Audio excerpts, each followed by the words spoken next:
She's a homemaker, don't you know? She'll teach you how to cook and sew, and how to wield a hammer. It's the June the Homemaker Show.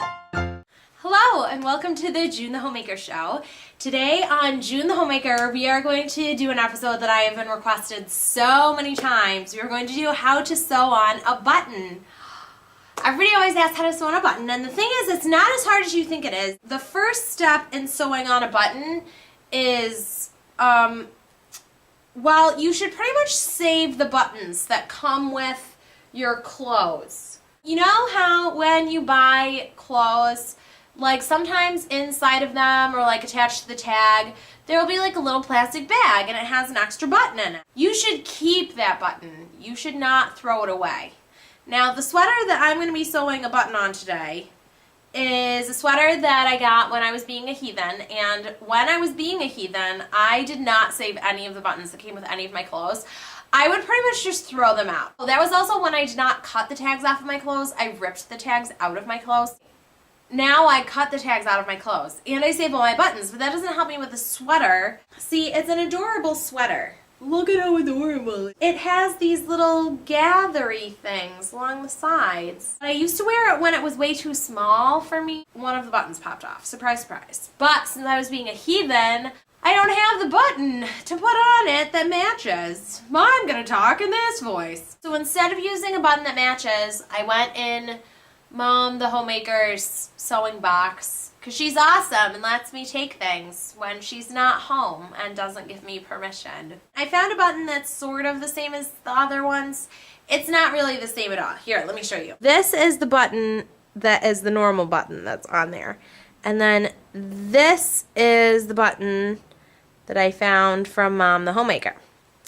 So it's basically almost the same kind of button, almost the same size, totally different color.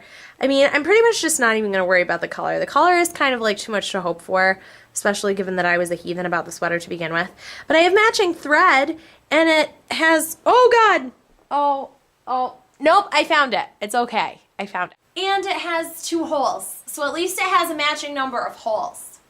It's important to always have something that has a matching number of holes as other things. You want to use matching thread as the other buttons. Now, since I have Mom the Homemaker, I found this thread that is like almost the same color thread as the thread that's already on there. So even though I have a wacky colored button, I'm going to have thread that's okay. Once you have your thread, you're going to thread your needle, which you guys saw me do in the sock darning episode, I think. Let me bring you in closer so that you can see it.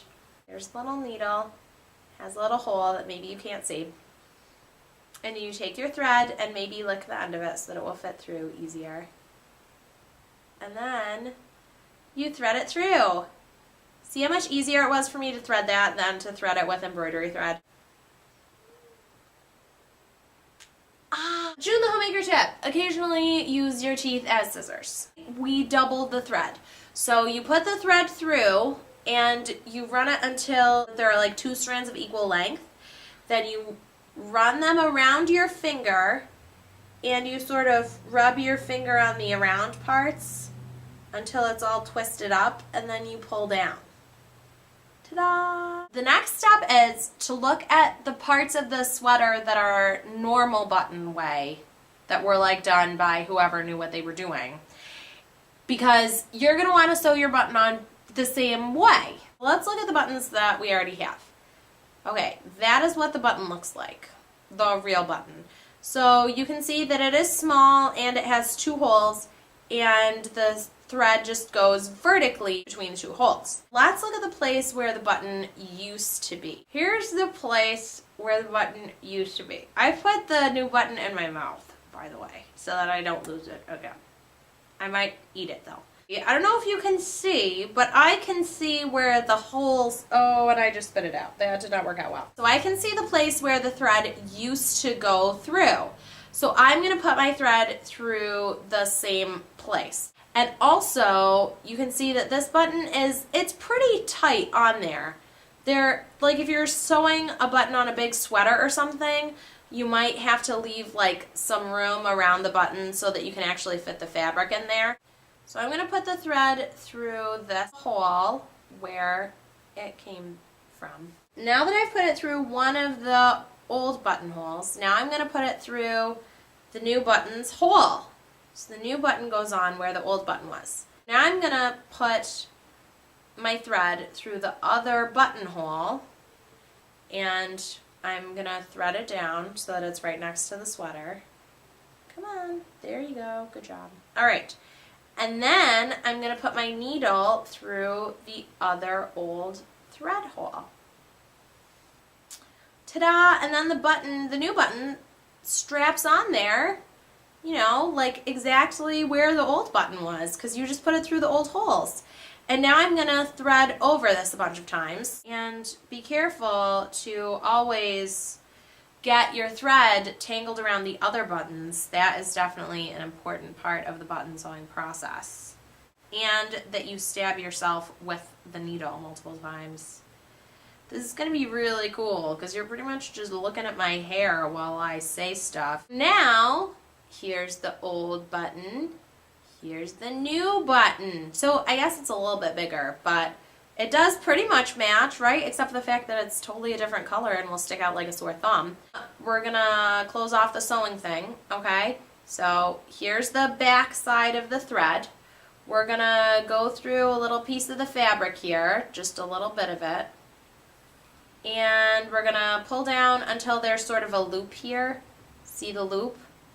Then you're going to go through the loop with your thread 3 times. 1, 2, 3.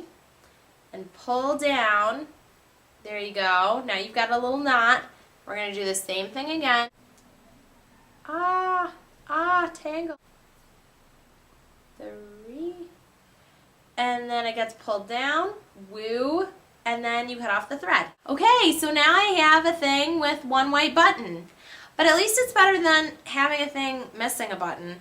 Because it was like missing a button in the worst place too. It's like the place where you sit down and that's the part of your sweater that wants to pop open. And it made me look like I had a buttonless sweater.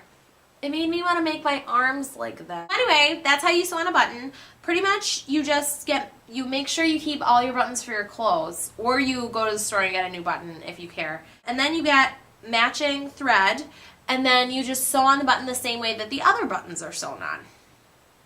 That's the way it is. Don't forget to subscribe to my channel and check out my second channel, June the Homemaker 2, this many, if you want to see maybe outtakes from this episode where I will undoubtedly seem like I am on some kind of drugs. You can follow me on Twitter. I'm June T. Homemaker. Or you can become my friend or fan on Facebook. This is June the Homemaker. I have a sweater and you know all about it. And I'm signing off. Bye!